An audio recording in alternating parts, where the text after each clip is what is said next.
वहीं प्रधानमंत्री नरेंद्र मोदी की नामीबिया यात्रा पर डीडी न्यूज नामीबिया में भारतीय उच्चायुक्त राहुल श्रीवास्तव से एक्सक्लूसिव बातचीत हुई है। उन्होंने बताया कि दोनों देशों में शिक्षा, रक्षा और सुरक्षा, व्यापार के साथ साथ वन्य जीवन के जो संरक्षण है उसके सहित कई विषयों पर चर्चा होने की आगे संभावना है। आइए आपको सुनवाते हैं। आखिर इस दौरे के मायने क्या हैं और इसका भविष्य में क्या असर पड़ेगा, इस पर ज़्यादा बातचीत करने के लिए हमारे साथ मौजूद हैं नामीबिया में भारतीय उच्चायुक्त राहुल श्रीवास्तव। राहुल जी नमस्कार। नमस्कार। डीडी न्यूज़ में आपका स्वागत है। सबसे पहला सवाल मेरा यही है कि इस दौरे का उद्देश्य क्या है और द्विपक्षीय संबंधों में कितनी मधुरता आएगी इस दौरे को लेकर? उद्देश्य काफ़ी सारे हैं।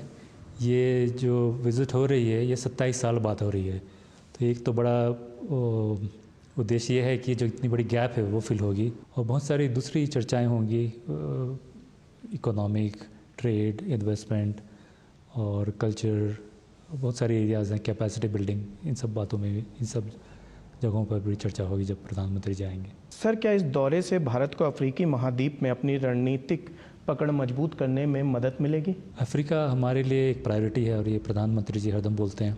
जब ये प्रधानमंत्री जी की अभी विज़िट स्टार्ट हुई, आपने देखा होगा, एक अफ्रीका के देश से शुरू हुई और एक अफ्रीका के देश से ख़त्म हो रही है। तो अफ्रीका में हमारे 3 इंडिया अफ्रीका फोरम समिट हो चुके हैं और अफ्रीका हमारे लिए इसलिए भी महत्वपूर्ण है क्योंकि हम जिस रास्ते से चले थे हमारे इंडिपेंडेंस के लिए, उसके बाद हमने सभी अफ्रीका के देशों का हमने सपोर्ट किया था, नामीबिया का हमने सपोर्ट किया था।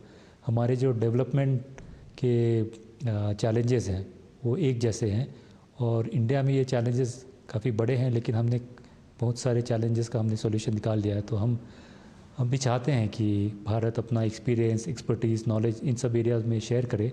सर, भारत ग्लोबल साउथ की बात करता है, तो क्या नामीबिया आपको लगता है कि इसका समर्थन करेगा? करता है और करेगा, क्योंकि हम भी ग्लोबल साउथ से हैं, नामीबिया भी अपने आप को ग्लोबल साउथ से मानता है। हमारे, जैसे मैंने बताया कि हमारे चैलेंजेस वगैरह एक जैसे हैं। जब इंडिया G20 प्रेसिडेंसी कर रहा था तब हमारे यहाँ voice of global south summit हुए थे, जिसमें तीनों समिट में नामीबिया ने भी पार्टिसिपेट किया था। तो वो बिल्कुल पार्टिसिपेट करते हैं और चाहते हैं कि हमारी जो एंगेजमेंट है, भारत का एंगेजमेंट ग्लोबल साउथ में वो बढ़े। प्रधानमंत्री के इस दौरे पर क्या कोई बड़ा ट्रेड एग्रीमेंट साइन हो सकता है रक्षा और सुरक्षा के क्षेत्र में? बातें कुछ चल रही हैं अभी उसमें डिफेंस एरियाज़ में, क्योंकि जो नामीबियन डिफेंस फोर्सेस हैं इनकी सरकार भारत से काफ़ी कुछ डिफेंस इक्विपमेंट खरीदना चाहती हैं। जो प्रधानमंत्री जी जब आएंगे तो इस पर भी हमारी बातचीत होगी। और अभी कुछ समय पहले इनके जो एयरफोर्स के चीफ़ हैं वो भी इंडिया गए हुए थे। वो काफ़ी इम्प्रेस्ड हुए हमारा वहाँ पर जो डिफेंस का हमारा इंफ्रास्ट्रक्चर डेवलपमेंट है। तो काफ़ी कुछ हमसे यहाँ पर खरीदना चाहते हैं भारत से। कुछ इक्विपमेंट है, बट ये विज़िट के बाद मेरे ख्याल से काफ़ी कुछ बढ़ावा होगा।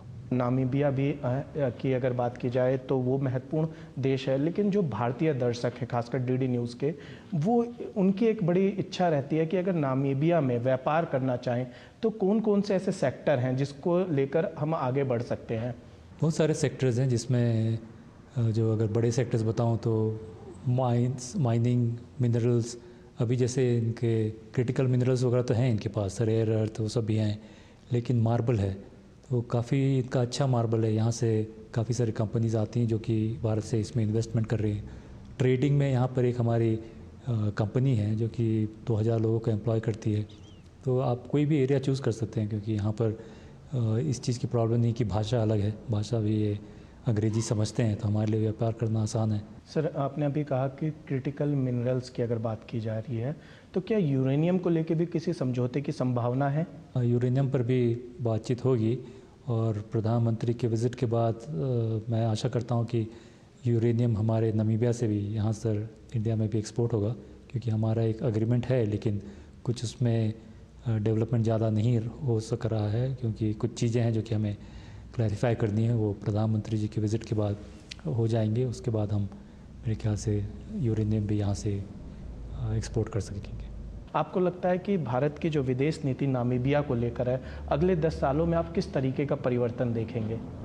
जैसे इंडिया की भी बढ़ोतरी हो रही है, तो यहाँ भी थोड़ा रियलाइजेशन है कि हमें बहुत कुछ सीखने को मिल सकता है। हम बहुत कुछ अपना इन्वेस्टमेंट वगैरह इंडिया से ला सकते हैं, हमारी जो रिलेशंस है बढ़ सकती है, तो इनकी भी जानकारी अभी बढ़ रही है। तो फिर जैसे अब विज़िट होगी प्रधानमंत्री की, तो फिर काफ़ी लोग जानेंगे कि हाँ, इंडिया में क्या अपॉर्चुनिटीज़ हैं, तो हमारे जो रिलेशंस है वो भी बढ़ेंगे। धन्यवाद सर। तो ये थे हमारे साथ भारतीय उच्चायुक्त राहुल श्रीवास्तव जी, जिनका कहना है कि भारत और नामीबिया के जो द्विपक्षीय बातचीत प्रधानमंत्री नरेंद्र मोदी के आने के बाद होगी, उसमें भविष्य में दोनों के एक मजबूत संबंध होने की संभावना है। और दोनों देशों के बीच अगर संबंध कुछ इस तरीके से मजबूत रहे तो कई सारे सेक्टर्स में भारत और नामीबिया दोनों साथ मिलकर तरक्की कर सकते हैं।